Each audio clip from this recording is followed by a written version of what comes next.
जी बिल्कुल, मेरठ के कई कॉलोनी में गैस का शदीद बहरान हो गया है।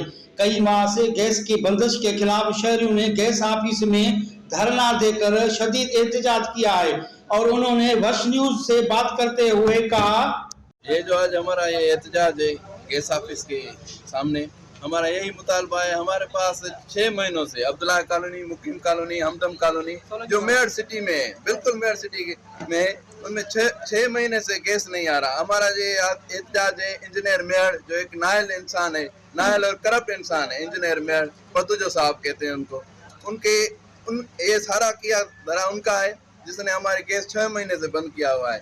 हमारा यही मुतालबा है हमारी गैस बहाल की जाए और ये आज का एहतजाज मुसलसल जारी रहेगा रोज के बुनियाद पे जैसे ही हमारा मसला हल नहीं हो। असां इलाइके में 5 महीननि खां गैस कान्हे को।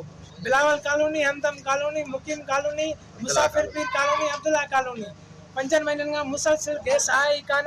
ही रोज़ जे बुनियाद ते असांखे पागल कई वेठा आहिनि, रोज़ खॾा खोटनि पिया। असीं ॾाढो परेशान आहियूं।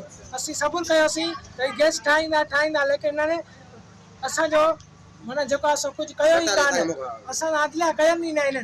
हाणे असीं पुरमन एहतजाज हिते गैस ऑफिस में वेठा आहियूं। जेसि ताईं असांजो गैस बहाल न कयो वेंदो तेसि ताईं असीं रोज़ जे बुनियाद ते हिते एहतजाजी कैंप हणी वेहंदासीं। सर, हम मेरठ के टाउन में रह रहे हैं, शहर में रह रहे हैं। हमारे पास गैस का मसला है।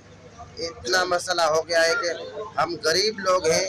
ये काठियाँ, ये कहाँ से हमें लकड़ी लाएं, कहाँ से हम गैस चालू करें। पचके वगैरह जो है वो मेड़ कर हम कितने हैं। ये सारा हमारा 200 घर है हमारी कॉलोनी में, अब्दुल्ला कॉलोनी में 200 घर में से किसी को भी ये नहीं पता कहाँ से आए। ये कह रहे हैं भाई गैस तो जो हम लगा रहे हैं ये हमें ये कनेक्शन नहीं लग रहा। क्यों नहीं लग रहा? आपके पास नक्शे है ना, आप ही ढूंढेंगे ना, हम ढूंढ के आपको देंगे।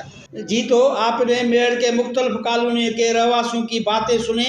उनका कहना था कि कई महीनों से हमारे इलाके में गैस बंद है और इंतजामिया रोज की बुनियाद पर झूठ बोल रही है। इसीलिए हमने गैस इंतजामिया के खिलाफ एहतजाजी तहरीक शुरू की है जो रोज के बुनियाद पर जारी रहेगी। कैमरा टीम के साथ अब्दुल हमीद कोसो, वश न्यूज मेरठ।